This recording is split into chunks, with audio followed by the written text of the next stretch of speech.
Hey, welcome back to Bridal Sewing Techniques, and today I have 3 quick sewing tips for you. This is our second sewing snack, and I'm going to put it in our sewing snack playlist so you can find some others. They're just quick little tips for you. This sewing snack actually includes 3 tips for you. The first one, I'm going to go over a little tip for how to get your boning to lay a little more smoothly. The second one is a very specific iron cleaning tip. And then the third is how to get your lace to lay just a little more organically. Are you someone who has experience with a mix of sewing but is looking to get into the bridal sewing niche? This channel is for you. Hit subscribe to become a part of the community.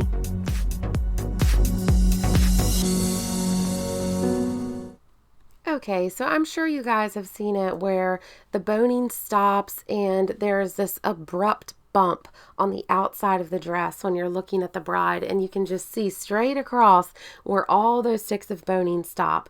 Well, when you have that problem, sometimes there's other things at play, but once you know it fits perfect and the size of the boning is appropriate for the thickness of the fabric, you can always go over the boning with some horsehair braid. Just sew that down and let the horsehair braid extend a little bit further than the tip of the boning that needs to be tapered.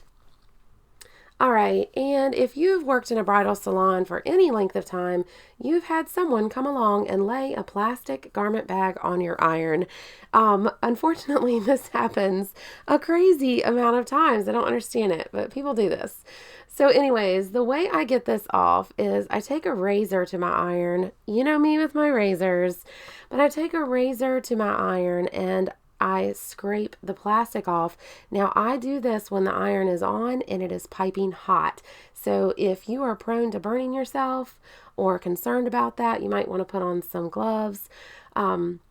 Also, remember the razor does transfer heat, so you may have to take a break after a few minutes and swap out with a cool razor.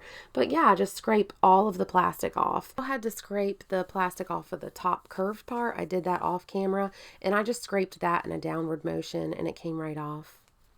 All right, and then my last sewing snack is, I have alluded to this in a few videos before, but I just wanted to show it to you specifically, that when you're dealing with putting lace overlay back over a dart or a seam that you've worked on, instead of having all of the lace, say the bottommost lace layer overlap the top or the top overlap the bottom, that can look a little harsh. Instead of doing that, you kind of want to zigzag the lace, if that makes sense.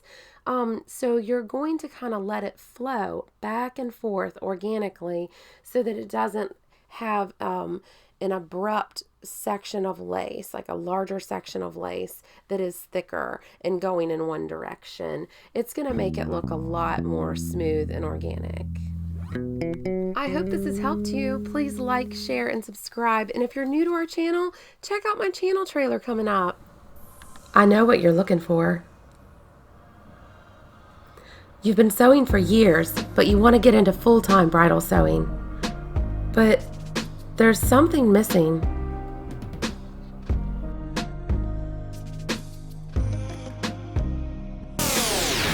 You're missing the backroom secrets, the industry tips and tricks.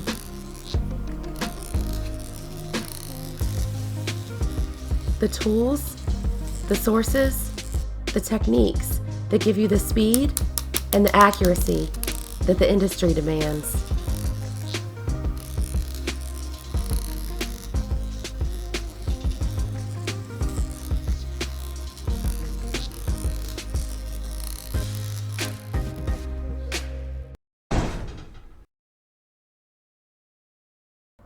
You have found it.